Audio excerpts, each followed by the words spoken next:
A man was shot and killed this morning by an Austin police officer. Police say a woman feared for her life and was being chased by the man. Our Dylan McKim was on that scene to piece together what promoted officers to shoot.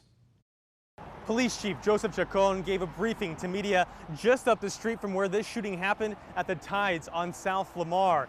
This is all the information that the chief shared with us in the early hours of this investigation.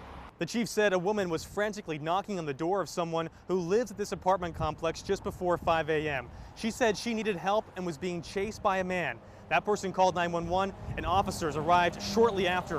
While police officers were talking to the woman, that man who was chasing her approached them. The chief said that man was holding a knife and telling police to shoot him. Police had their guns pointed at him, telling him to drop the knife. Two officers tased the man, but when that didn't work and the man continued approaching the officers, a third cop shot his gun. The man died at the scene. Those three officers, ranging in experience from a probationary officer to 13 years, are on administrative leave now as the investigation continues. There is body camera footage of what happened, and that will be released in the next 10 days.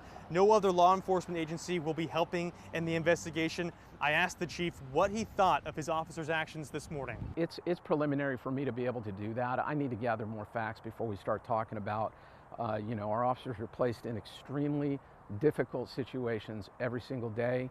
I can tell you that, these type of things happen, unfortunately, on a regular basis, and most of the time we're able to de-escalate them, get people into custody safely and with either no injury or very minimal injury.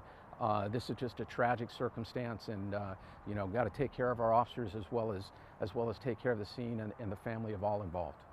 Now, this is all preliminary information at this point. We are expected to learn more as the days go on, especially about the relationship between that man and that woman, as well as seeing that body camera footage. As soon as we learn more information, we will be sure to update you both on air and online at KXAN.com. Dylan McKim, KXAN News. According to our count, this is the second police shooting in Austin this year. Last year, there were a total of 9. Around this time last year, there had already been 5. There were 8 for 2021.